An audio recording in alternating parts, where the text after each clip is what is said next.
superficial beings. It's Blair. And today's video comes after I posted this old modelling shot of me and Gigi Habib on Instagram. And so many of you were commenting and asking and begging in some instances for me to go into a little bit more detail about my illustrious modelling career. And you know, I love to give the gays and girls what they want, so here I am. Now before I begin, as always, if you could just take, like 10 seconds out of your worthless lives to subscribe to my YouTube channel, then I would be really, really grateful. I mean, let's face it, you probably don't have anything better to do with your time, so you may as well. So I was first discovered at age 9, by which point I'd already established myself as a key influencer in the children's fashion industry. And I'd been invited to Basingstoke Fashion Week, and I was sat waiting for one of the shows to start, and I was in a deep, deep discussion with Kim Jong-un about the best and worst films of Judy Garland, when I could see from the corner of my eye these two Italian fairies mincing over towards me. I thought, oh, piss flaps, whose husband am I being told to stay away from this time? Anyway, turns out they were the designers, Dolce & Gabbana. Turns out they were big fans of mine from my soft porn days and wanted to come over and ask me if I would close the show instead of Claudia Swiffer, because, quite frankly, she's an ugly bitch. Their words, not mine, of course. So I did, and I walked, and the show was a resounding success, and thus marked the beginning of my modelling career. Let's just say that the fashion world was never the same again. I was working with the creme de la creme of the fashion industry. Versace, Louis Vuitton, Jessica Simpson. For instance, did you know that I was the first homosexual paraplegic with narcolepsy to grace the cover of Trucking magazine? Did you also know that the press had named me the most influential black female figure since Shaka Khan? And did you know that from the years 1993 to 1999, there wasn't a single household in Tunbridge Wells that didn't know Blair Stanbury? I mean, I couldn't so much as take a shit on Kensington High Street without people staring and taking photos of me. I mean, I felt like Whitney Spears. So my career took off, and I'm there being very booked and busy, getting all the big modelling jobs, whilst all the other top models at the time are still looking raggedy and not doing shit. As you can imagine, they didn't take this on all fours, and I essentially had a target on my back from that point on. So the bullying started off subtle, they were very sneaky. They used to make conversation with me, trying to extract information that they could later use against me. I remember one particular incident when I was on the red carpet covering the AVN Porn Awards for Islam TV. And, who's that one? Brazilian, married to an athlete. Funny name. Oh, looks like one of those ones from Ratatouille. Giselle Bundchen. Anyway, she saw me and came running over like, hey Blair, how have you been? And I was just like, still richer and more beautiful than you, that's how I've been. Not that it's any of your fucking business, you nosy bitch. I'll tell you what, why don't you worry about those split ends instead of worrying about how I'm doing? Then maybe you'd get booked for more jobs, you insufferable, rug-munching, strawhead twat. Anyway, she ran off crying and never came back. Clearly she was feeling upset with her own behaviour, and rightly so.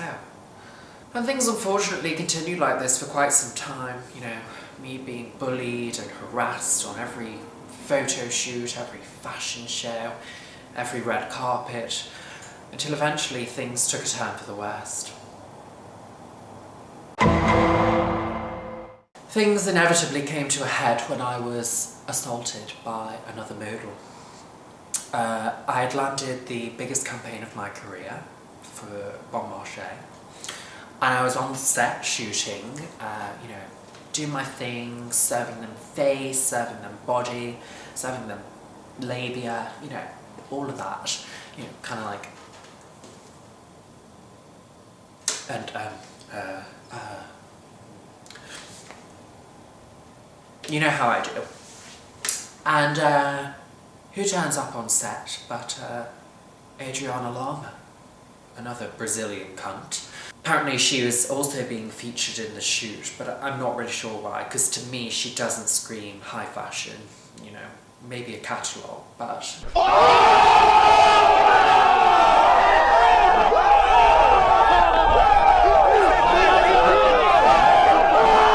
Anyway, typically when you're shooting, a bit of insider knowledge here, they actually have music playing in the background, you know, to help you feel your oats and whatnot. And Adriana, she said, "Oh my god, totes obsessed with this song at the moment, can I put it on?" And everyone sort of looked at me for approval, so I sort of said, you know, fine, if you must. And she walked over to the CD player, this was the 90s by the way, walked over to the CD player and she put a disc in the slot and pressed play. And when the music started playing,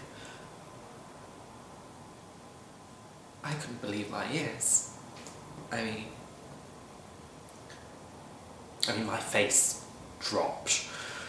Kind of like my nan's tits when she takes off her bra. And you know, I just had to take a moment to gather my thoughts. I told everyone to get out now.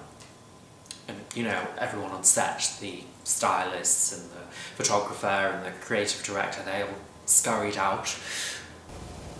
Not you, I said to the llama girl.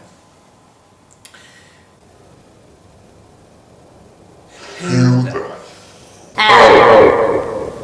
Do you think you are playing Taylor Smith in my presence? Everybody knows that I loathe Taylor Smith. It's even in my contract. No Taylor Smith! Ever! But you already knew that, didn't you? You little madam. That's why you did it. To throw me off, to intimidate me. Well, congratulations. You've only gone and ruined things for yourself. You silly, silly girl. And of course she begins playing dumb and apologising and grovelling. But her crocodile tears were not fooling me, trust and believe. So I got her kicked off set and subsequently hired a team of people to destroy her image and her career. And they did. That's why she had to do Victoria's Secret for so many years.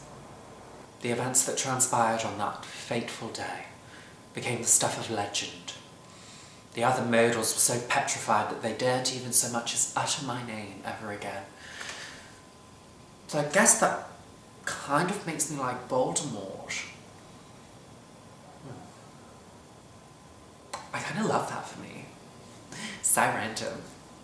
Anyway, since then I have remained the single most successful model in the world. In fact, the last remaining supermodel in existence, according to Hannah Wintour. Oh, thank you. So that was a little bit of insight into my modelling career, and more importantly how I overcame adversity in the modelling industry, because you guys have got to understand it is so hard being a model. Like, I'm so jealous of all like you people who work in like, you know, supermarkets and like bin men and stuff like that, because you know you have a much simpler lifestyle that I envy in many ways.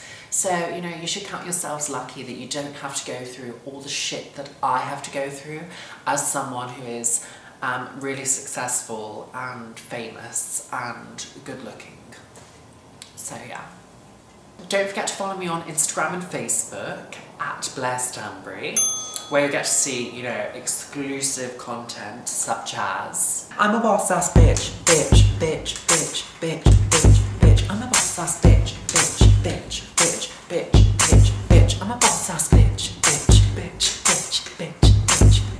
And as always, don't forget to SUBBSCRIBE.